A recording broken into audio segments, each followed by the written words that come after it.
A woman, a life, a future. Can it really be valued at the price of a cell phone? This question not only pierces the heart, but also rings as a warning. Society is trading human dignity, turning marriage into a commodity. In the Philippines, often called Asia's bride factory, the phenomenon of women marrying foreign men through matchmaking agencies, colloquially known as mail-order brides, has sparked debate for decades. Originally, this service emerged for immigrant men in the United States who wanted wives from their hometowns. Back then, women were called photo brides, and marriages were largely arranged by families.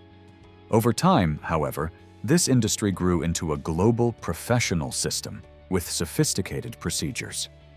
Today, international marriage agencies operate everywhere. They recruit women through ads, newspapers, the internet, and even direct visits to rural villages. On websites, women are presented like a living catalog with appealing descriptions: obedient, compliant, skilled at household chores. These idealized images target the desires of many middle-aged Western men, from the US, Canada, and Australia to Europe. On the other hand, most participating women come from poor rural areas, where unemployment is high and the future looks bleak. For them, a foreign marriage offers a chance to escape poverty, find a stable home, and change their destiny. According to Roxanne Sims, Akron Law Review 2009, around 300,000–500,000 Filipino women leave their hometowns each year to marry foreigners. Brokers know how to exploit this dream. Buying a wife is actually paying for access, choice, and arrangement of marriage, not paying for a person directly. A U.S. agency can charge $500 to $5,000 for contact information, love tours to the Philippines, and visa support. While men are treated as premium clients, women are seen as replaceable commodities. The true cost is not only money. Many marriages result in abuse, exploitation, or tragedy. The case of Susanna Blackwell, a Filipino bride murdered by her husband in Seattle in 1995, shocked the U.S. public. Although the Philippines passed Republic Act No. 655 in 1990 to ban international marriage brokerage, companies circumvent the law by opening foreign branches or operating under tourism and cultural exchange. While legislation remains weak, millions of women continue to be drawn into the cross-border marriage market, where dignity is diminished and lives are sometimes cheaply valued. This video is not about curiosity over the price of a wife, but about understanding, empathy, and solidarity with women seeking a way out of despair. In the heart of busy Manila, Tondo appears like a parallel world, where the glitter of the city gives way to harsh realities. Among the capital's 23 million residents, up to 40% are crammed into deteriorating slums, where living conditions are almost unimaginable. Under flyovers, over 200,000 households, roughly 850,000 people, face pollution, deprivation, and danger every day. A mere half-hour of rain can turn narrow alleys into half-meter deep floodwaters, bringing disease and landslides. Temperatures of 36 to 38 degrees with 80% humidity make every breath heavy and stifling. Drinking water is untreated, electricity is unreliable, and twice as expensive as in the city center. In narrow alleys, over 2,600 people squeeze into each square mile, 5 times Manila's average density. Residents earn a living through small jobs. Security guards make 500–600 pesos each day, $810 USD. Laborers or market staff around 8,000 pesos each month, $140 USD. Yet amid hardship, hope glimmers. Children's innocent laughter, meals from donated rice, small but precious comforts. Tondo not only battles natural disasters and disease, but also strict relocation policies, and the ban on old jeepneys, cultural symbols that are also pollution sources. Tondo exposes the gap between rich and poor while highlighting resilience, solidarity, and the belief in a brighter tomorrow, where people continue striving to live and dreaming of a chance to change their lives.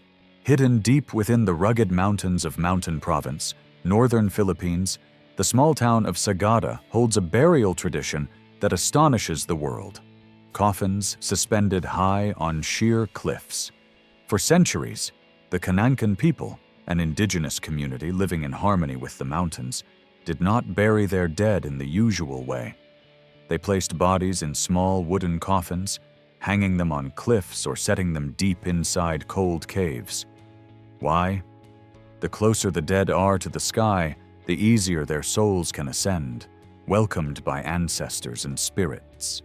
At the same time, hanging coffins protect the deceased from wild animals and floods. What is striking is the size of the coffins. The bodies are bound in a fetal position, like returning to the origin of life. The sight is both sacred and haunting, evoking reverence and fear at once. Today, the ritual is rarely performed, but remnants remain. On the cliffs of Echo Valley, ancient coffins cling stubbornly, defying time. Thousands of visitors look up, wondering why ancestors chose such a daring farewell. Sagada is not just a destination. It is a gateway to a sacred world where humans commune with nature and the past. Some creatures overwhelm you at first glance, and the tarsier, the world's smallest primate, is a living testament to that. Standing only 10-15 centimeters tall, it can leap up to 40 times its body length. The hidden strength in its tiny frame astonishes anyone who witnesses it. Tarsiers are nocturnal, and their enormous round eyes give the impression they have stepped straight out of another planet, capturing your gaze entirely. With long, flexible fingers, they easily move through the dense trees of Bohol, Leyte, and Mindanao, their natural home. But don't be fooled by their cuteness. Tarsiers are extremely sensitive. A loud noise or harsh light can stress them to death. In sanctuaries like the Tarsier Sanctuary, visitors must remain completely silent and refrain from using flash photography. Even more remarkable, tarsiers can rotate their heads nearly 180 like an owl, and their superior night vision allows them to skillfully hunt insects, maintaining ecological balance. Though threatened by deforestation and urbanization, hope remains. When those eyes meet yours in the dark, you realize this is not just an animal, but a living spirit of the Philippine wilderness. In the Philippines, cemeteries are more than resting places for the deceased. They have also become temporary homes for thousands of living people, forming a unique ghost village in the heart of the city. At Manila North Cemetery, a 54-hectare site that was once a slum for about 6,000 residents from more than 800 families, people live squeezed among millions of ancient graves. Many mausoleums and stone tombs have been converted into temporary homes, while narrow pathways between tombstones are paved or filled with soil to create walkways for residents. The cemetery also functions as a commercial hub. Coconut water stands, coffee stalls, fried food vendors, and even daycare centers appear among the graves, serving visitors, especially during All Souls' Day on November 2nd, when families gather to honor ancestors. Many residents double as tour guides, sharing stories of famous figures or local legends while caring for tombs to earn a living. Despite cramped conditions, pollution, and legal uncertainty, the community builds a supportive network, turning the cemetery into a truly unique living space. Here, the living and the dead coexist in a strange yet vibrant harmony. 7,641 islands. The number sounds unbelievable, but it was officially updated by the National Mapping and Resource Information Authority in 2017. From Luzon, the largest island, home to the bustling capital Manila, to Mindanao in the south, with its fertile plains and vibrant indigenous Muslim communities, the Philippines emerges as a microcosm of Southeast Asia. Between these extremes lies the Visayas, a tourist hub with gems like Boracay, a world-famous beach, and Cebu, a trading center since the 16th century Spanish era. Each island is a living chapter, with its own color in the mosaic of people, languages, beliefs, and ecosystems. The Philippines is also a biodiversity treasure. Located within the Coral Triangle, the country is home to over 75% of known coral species, spanning more than 36,000 km² of reefs, along with hundreds of rare fish species. It is not only a paradise for tourists, but also a precious ecological museum in need of protection. Surprisingly, only about 2,000 islands are inhabited. The rest remain pristine, awaiting explorers, sustainable tourism, and scientific research. This vast archipelago presents huge challenges: governance, sovereignty protection, disaster mitigation, and economic development. The Philippines is highly vulnerable to climate change. Rising sea levels, typhoons, and coastal erosion directly impact coastal communities.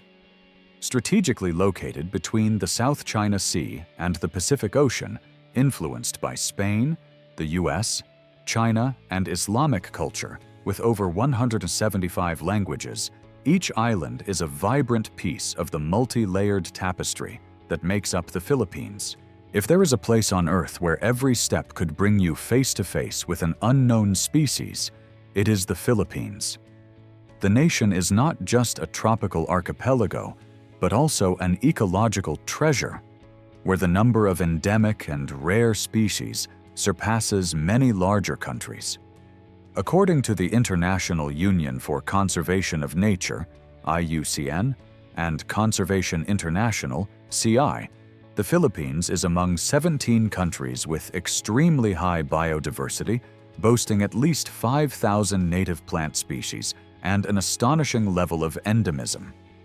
Spread across more than 600 islands, its ecosystems range from coral reefs, pristine rainforests, and volcanoes to limestone caves.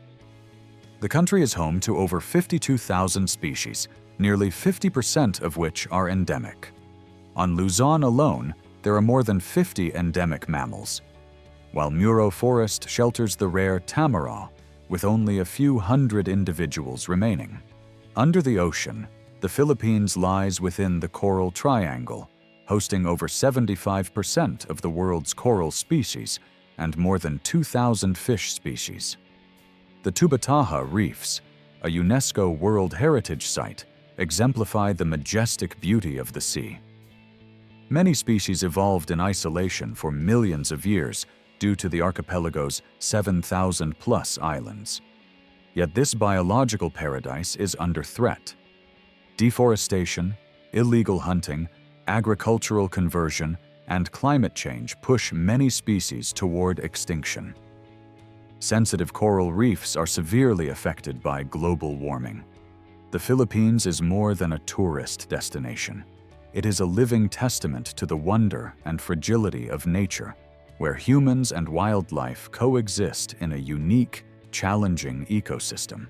When it comes to natural disasters, the Philippines is not just a hot spot, but a disaster supermarket, where nature showcases almost every type of calamity. Located within the Pacific Ring of Fire and adjacent to the Northwest Pacific Typhoon Belt, the country experiences an average of 20 typhoons per year and has ranked first on the World Risk Index for 16 consecutive years. Over 60% of the land and 74% of the population face floods, landslides, earthquakes, tsunamis, and droughts. From Super Typhoon Haiyan Yolanda in 2013, which claimed over 6,300 lives, destroyed 551,000 homes, and injured 28,000 people, to 5-meter waves that submerged Tacloban City, The images remain etched in global memory. Disasters in the Philippines are not limited to storms. Sitting between the Philippine and Eurasian tectonic plates, the country experiences an average of 817 earthquakes of magnitude 4 or higher per year, one quake every 10 hours. Magnitude 6 earthquakes occur roughly every 15 months, while magnitude 7 quakes strike about every 3 years, threatening homes, roads, and millions of lives. More than 300 volcanoes, 24 of which are active, create dramatic landscapes. On May 13, 2025, the Tal and Canyon volcanoes erupted, sending ash plumes 4.5 kilometers high and lava cascading down slopes, ready to engulf villages.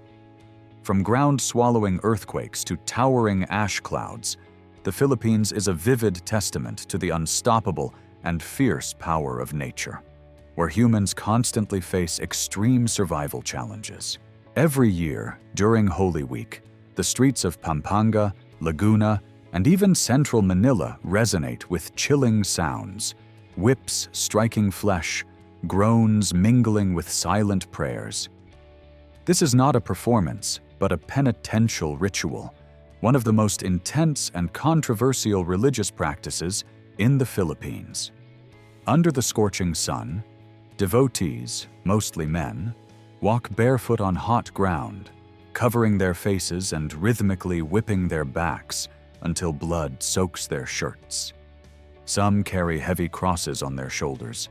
Others endure actual crucifixion, nails piercing their hands or feet, reliving the pain of Jesus. They believe that physical suffering purifies the soul, atones for sins, or fulfills a sacred vow, a panata, a promise to God that cannot be broken. Many, like Ruben Anaj, have voluntarily undergone crucifixion more than 30 times since 1985. The Catholic Church does not officially recognize the ritual, citing risks of infection, blood loss, or heat stroke, while the Department of Health encourages gentler forms of penance, fasting, prayer, and charity. However, for many Filipinos, Benicia is a journey of faith. Every whip mark, every drop of blood is not only physical pain, but also a fervent plea, an expression of gratitude, and a deep spiritual devotion, connecting humans to God in a moment of powerful religious experience. Amid Asia's diverse religious map, dominated by Buddhism, Islam, and Hinduism, the Philippines stands out as a unique exception. It is the only country in Asia where the majority of the population identifies as Christian. According to the 2020 Philippine Statistics Authority, over 92% of citizens consider themselves Christian, about 81% Roman Catholic, with the rest belonging to Protestant, evangelical, and independent churches. Catholicism in the Philippines is not just an imported faith. It has deeply shaped culture, politics, and social life. Its roots trace back to Spanish colonial rule, 1565 to 1898. When Ferdinand Magellan arrived in 1521, he brought not only a compass and flag, but also the cross and the Bible. From then, Catholicism spread across the archipelago, integrating with local life. Thousands of churches, monasteries, and statues were built, and indigenous rituals gradually gave way to baptism, church weddings, and religious processions. Notable festivals like Quiapo in Manila, where millions of pilgrims touch the Black Nazarene statue in prayer, or Sinulog in Cebu, blending indigenous drum rhythms with Catholic rituals, are not just religious events, but cultural declarations. Churches are packed on weekends, morning TV shows start with prayers, and many national policies reflect conservative religious values. However, the younger generation pushes for change, a desire for a more open version of Catholicism, less restrictive, with greater choice in gender, sexuality, contraception, and a larger role for women. The Philippines is a living testament to the intertwining of faith, culture, and social life, where tradition and modernity continually merge, creating a colorful and complex religious landscape.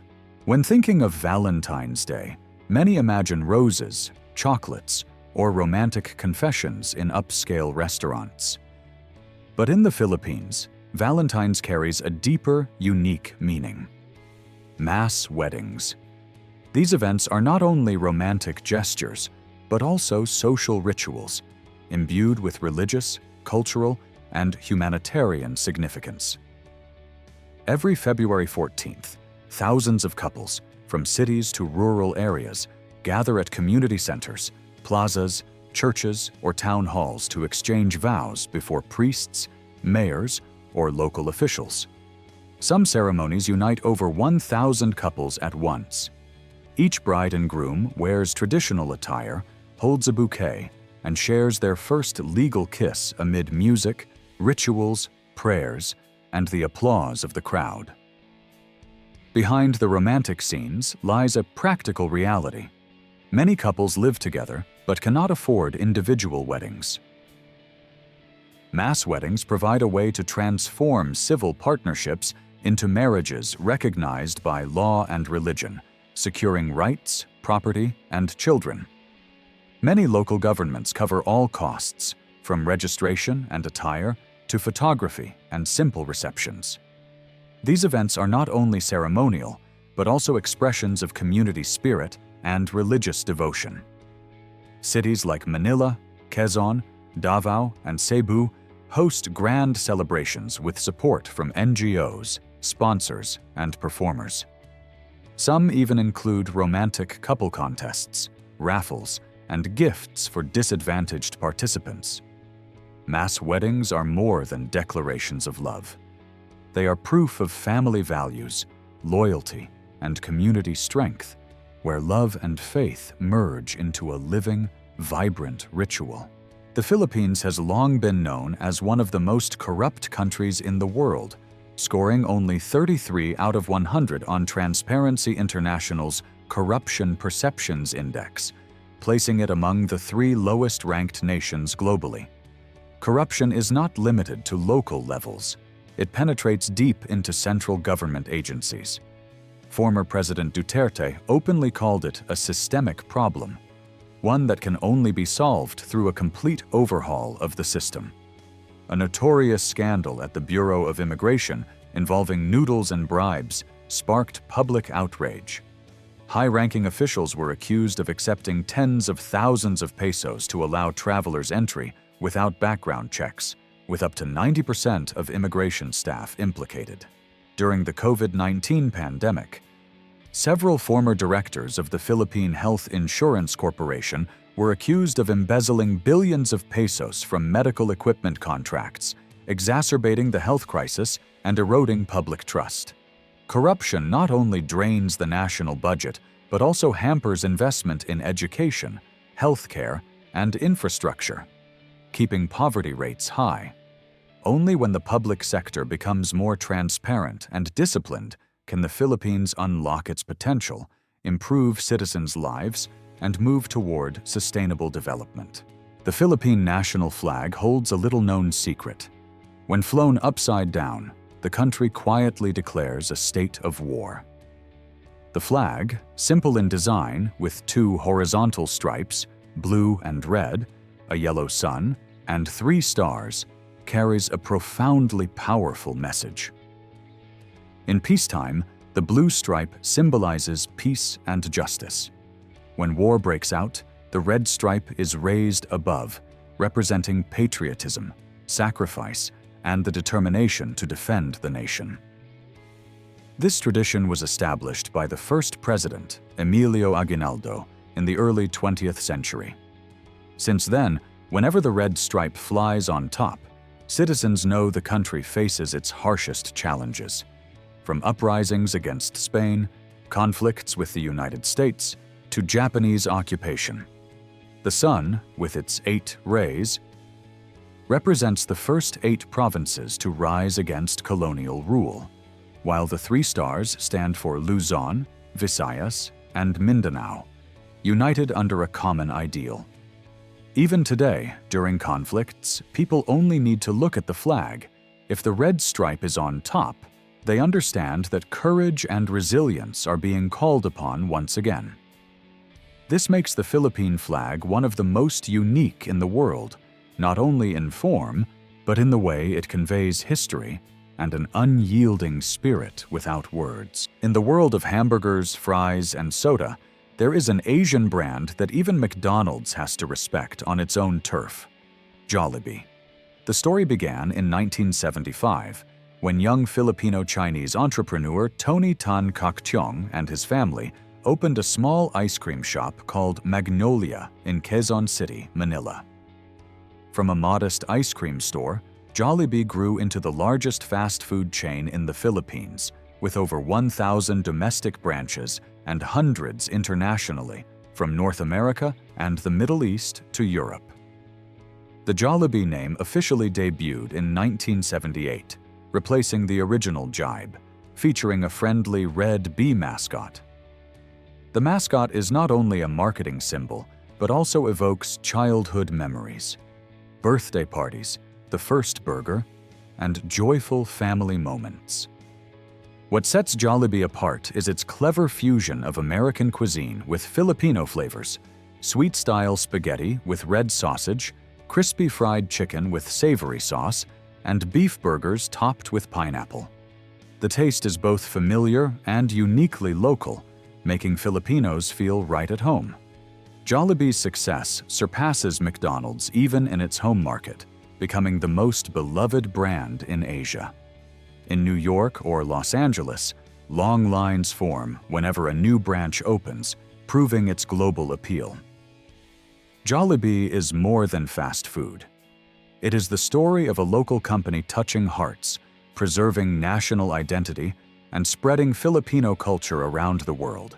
In the 21st century, divorce seems almost natural in most countries, yet the Philippines remains a rare exception. In this island nation, basic divorce laws do not exist for the majority of citizens.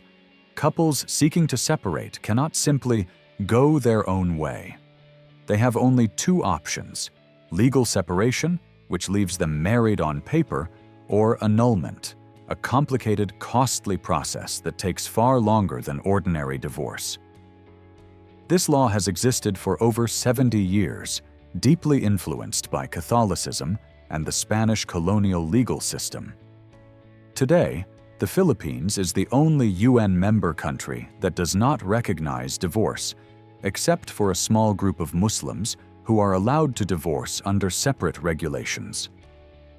For the remaining 95% of the population, an unhappy marriage can feel like a life sentence on paper. Millions are trapped in loveless relationships, and society continues to debate the legalization of divorce. In May 2024, the House of Representatives passed a bill allowing divorce in cases of severe circumstances, such as domestic violence or infidelity. But will the Senate approve it? Millions are still waiting, hoping for a reasonable legal solution. Many believe karaoke originated in Japan, but the truth may surprise you. The first karaoke system was invented by Filipino Roberto del Rosario. He not only created the sing-along device, but also gave it the name karaoke, which has since become famous worldwide.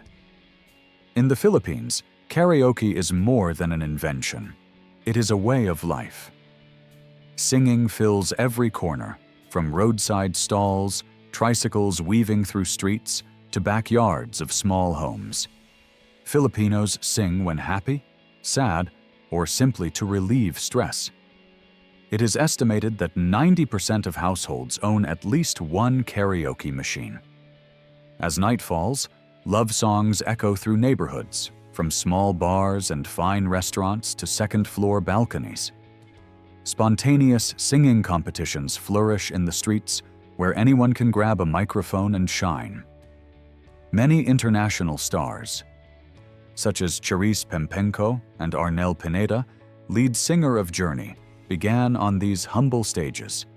Karaoke in the Philippines is more than entertainment. It is the heartbeat of the community, shared joy, and memories expressed in song. That is why the Philippines is called the karaoke capital of the world. Balut is a famous Filipino street snack.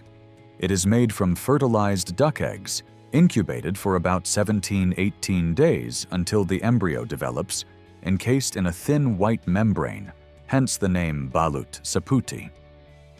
When prepared, the eggs are boiled or steamed in their shells, creating a rich broth between the yolk and white. People sip the broth through a small hole, adding salt or a mixture of chili, garlic, vinegar, and calamansi to enhance the flavor. They gently shake the egg to distribute the seasoning, sip the broth, then peel the shell to enjoy tender duck meat and creamy yolk. The combination of rich flavors and delicate membrane provides a unique culinary experience. In the Philippines, balut is usually sold in the late afternoon to evening, often paired with cold beer. It is popular among locals. While many foreign visitors are initially hesitant due to its appearance and taste, balut is not just food, it is a cultural experience reflecting the colorful street life of the Philippines. Are you brave enough to try this distinctive delicacy? Imagine standing in a vast landscape with thousands of perfectly cone-shaped hills stretching to the horizon. During the rainy season, they wear a lush green coat. But in the dry season, the scene turns a deep brown, as if covered in chocolate. You are not dreaming. These are the Chocolate Hills, a famous wonder of Bohol Province, Philippines. There are at least 1,268 individual hills, 30–50 meters high, scattered as if arranged by the hand of the cosmos. Too perfect to be random. Too strange not to spark curiosity. Countless folk tales attempt to explain their origin. The remnants of battles between two giant gods, or the petrified tears of a lovesick giant. Geologists, however, attribute them to millions of years of tectonic activity when coral deposits were lifted from the sea floor and shaped by rain and time. Their unique shapes, seasonal color changes, and geological significance led the Philippines to recognize them as a National Geological Monument in 1988. Since then, hundreds of thousands of tourists from around the world flock to Bohol to witness this sweet, strange, and enchanting natural wonder. Amid the bustling life of Las Piñas, south of Manila, lies a musical treasure that captivates the world, the Las Piñas bamboo organ, the only functioning bamboo organ on the planet. Crafted in 1816 by Spanish priest Diego Chera, he was both a clergyman and a master artisan. The organ has 1,031 pipes, of which 92 are made entirely of bamboo, a rare and meticulous feat. Local bamboo is harvested, sun-dried, soaked in sea sand to prevent pests, and then handcrafted into a sophisticated mechanical system. When the music plays, the sound is warm and rustic, as if nature itself is breathing through human hands. Over time, the organ has survived natural disasters and wars. In the 1970s, it was sent to Germany for restoration and returned for its grand re-inauguration in 1975, amidst thunderous applause and proud tears. Since then, the International Bamboo Organ Festival has been held annually, attracting musicians and visitors from around the globe. In 2003, the organ was officially recognized as a national cultural treasure. Today, the notes of this over 200-year-old masterpiece still resonate at St. Joseph Parish Church, preserving the soul of the Philippines and connecting the past and present through every sound. Compared to many Southeast Asian countries, the cost of living in the Philippines is quite affordable, especially for foreigners or long-term visitors. In major cities like Manila or Cebu, a single person can live comfortably on $500–700 per month, not including rent. A one-bedroom apartment in the city center ranges from $400–500, while in the suburbs, Prices start at $200, $350, accommodating various needs. Meals at local eateries cost around $2–3, while mid-range dining ranges from $5 to $10. Public transportation, jeepneys, buses, and light rail, is widely available, affordable, and convenient. Monthly bills are reasonable. Electricity for a small apartment costs about $40, $60, and high-speed internet ranges from $25–$35 above. For a family of 4, total living expenses average around $3,000 per month, depending on lifestyle and location. Notably, prices in the Philippines are relatively stable, with 2025 inflation at just 2%, one of the lowest in the region, helping maintain a steady standard of living for locals and foreigners alike.